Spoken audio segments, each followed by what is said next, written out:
I've just gone around the corner so that I can hear you because the loud noise is coming out of the protest that's just taking place outside of number 10 Downing Street.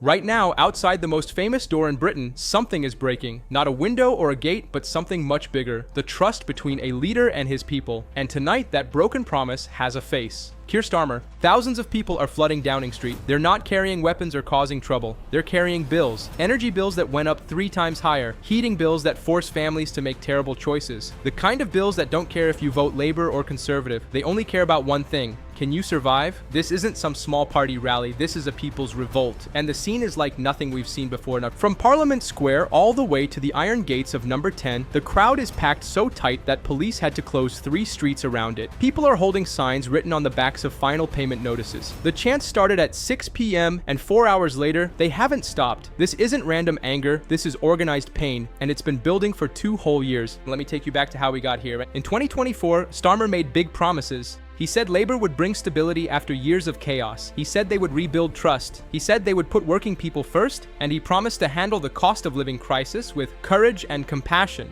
Those were his exact words. His campaign posters showed him in regular clothes, sitting in kitchens with ordinary people. The message was clear, he was different. He understood your problems. But here's what actually happened instead. Energy bills shot up 54% in just 2 years. Over 2 million homes fell into what they call fuel poverty. That's not opinion, that's real government data. Meanwhile, the government gave £30 billion in green energy money to big corporations. Many of them weren't even British companies, they were foreign owned. And while these companies got billions, British families were rationing their heat. The gap between what politicians said and what they did became impossible to ignore. Ministers kept telling people to sacrifice and tighten their belts, but their own expense reports showed heated second homes and fancy cars with drivers waiting outside Parliament. When people asked questions in Parliament last month, Starmer called their concerns short-term thinking. He said the net zero targets were non-negotiable. That word, non-negotiable, hit people like a slap in the face. Millions of families didn't negotiate away their heating either, they just lost it. They couldn't afford it anymore.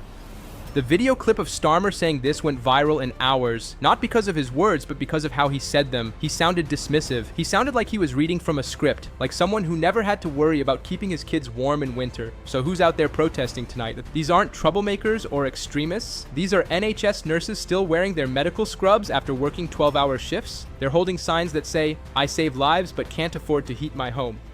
There are teachers who watch children come to school wearing winter coats in class because their parents can't afford both breakfast and heating.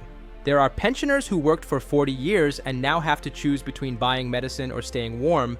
Small business owners are there too. Their energy cost went up 4 times higher. A bakery in Leeds had to close. A pub in Cornwall shut down. A print shop in Manchester is gone, all because of energy bills they couldn't pay. These aren't people who deny climate change. They're asking a simple question. Why are we funding foreign wind farms while British children sleep in winter coats inside their own homes? And why is asking that question treated like you're doing something wrong? The government's response has been telling. Energy Secretary Sarah Jones called the protesters useful idiots for fossil fuel companies. Climate Minister David Walsh said they were scientifically illiterate. But if you look at the crowd tonight, you don't see idiots, you see abandoned people who are finally finding their voice. Here's the truth that Starmer won't say. You can't save the planet by destroying the people on it. Net zero isn't the enemy. But a net zero plan that punishes poor people while protecting rich people is the enemy, and that's exactly what we've gotten. Green taxes don't hurt wealthy people. They crush families on fixed incomes. Carbon taxes don't hurt big corporations with fancy accountants. They shut down local factories. Wealthy people install solar panels with government rebates. Poor people have to choose between having light or having heat. When the big energy companies made record profits last year, £4.1 billion combined, Starmer's response was a windfall tax. But that tax had so many loopholes it only collected less than 30% of what they expected. Shell paid just 19% in tax. BP paid 22%.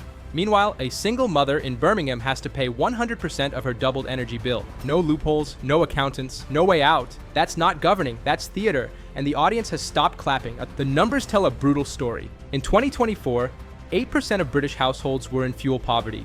Today that number is 14%. That's 4 million homes where people spend more than 10% of their income just to stay warm. For pensioners, it's even worse. Nearly 1 in 4 now ration their heating. Hospital visits for cold-related sickness are up 31% in 2 years. 3 elderly people died last winter in South London alone. They were found in homes with the heating turned off to save money. Inside number 10 right now, advisors are probably telling Starmer this will blow over, that it's just noise. But listen to that noise. Those chants aren't getting quieter, they're getting louder, because this isn't about one policy anymore, it's about respect. It's about being heard. It's about leaders who remember that politics isn't a game, it's people's lives. Starmer built his career on being the sensible one, the lawyer, the details guy.